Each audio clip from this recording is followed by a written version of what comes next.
You might have heard these sayings before. Just be yourself, be who you are, you do you. Being yourself commonly is the advice given to us when asking how to interact and connect with others. Typically, when told to just be yourself, generally you would think it's about being genuine, do, think, and feel with honesty. But when you see being yourself under practice, you see quite the opposite. Maybe when facing your boss, you're more formal and professional. However, with your friends, you're more casual and laid back. Are you still being yourself? What does it mean to just be yourself? Jordan Peterson, a psychologist, explained what people really mean when told to just be yourself. He stated, "They want you to listen to them. They want you to treat them properly. They want you to engage in reciprocal trade. They want you to take care of yourself." Ultimately, Peterson concluded that being yourself equates to be what everyone needs. From a young age, we've been told to be a good boy or good girl. We need to look a certain way and to act a certain way to be deemed as acceptable in the eyes of our parents, caretakers, teachers, friends, and wider community. It's likely you've heard some of these from your childhood before. Grow up. Suck it up. Be responsible. And once we have learned to obey and fit in, we belonged. We were loved. And when we haven't met those demands, we were met with punishment, disapproval, or even sometimes alienation. We were not lovable. Dr. Gabor-Mate is a physician with an interest in childhood development and trauma.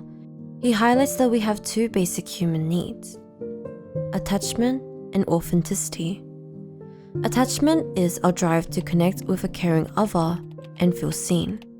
Authenticity is our ability to acknowledge our emotions, interests, and act in a way that is truly who we are and aligns to our sense of meaning and purpose.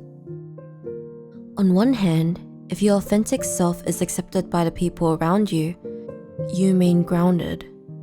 However, there may be times when what you think and feel and the way you express them are not accepted and liked.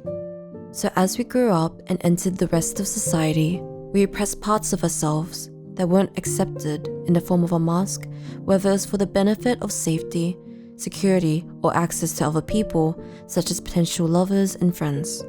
In the words of Dr. Gabor-Mate, if the choice is between hiding my feelings even from myself and getting the basic care I need and being myself and going without, I'm going to pick that first option every single time. Thus, our real selves are leveraged bit by bit in a tragic transaction where we secure our physical or emotional survival by relinquishing who we are and how we feel.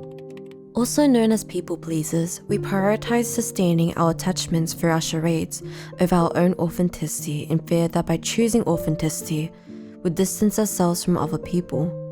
We see plenty of examples of it today. Maybe you wanted to be an artist, but your parents were unsupportive of your creative endeavors, so you took the route of becoming a doctor. Maybe you wanted to be single, but the stigma of being single from your peers encouraged you to seek out more dating opportunities.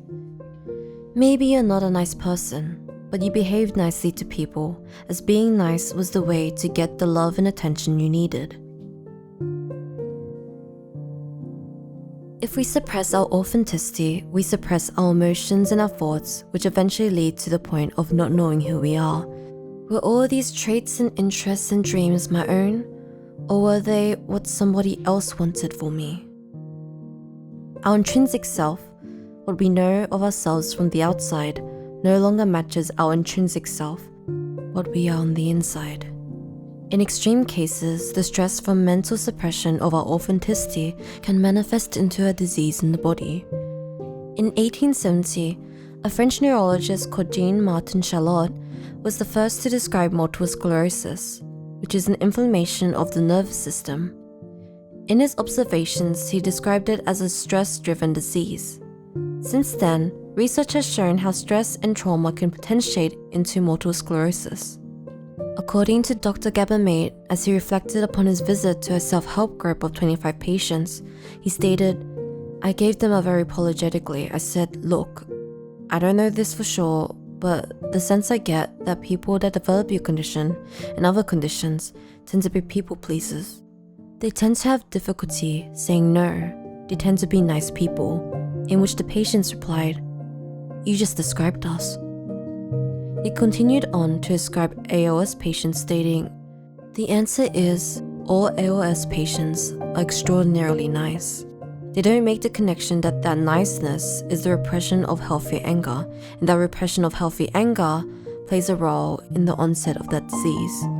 He concluded, it's very stressful taking on everyone's issues and ignoring yours.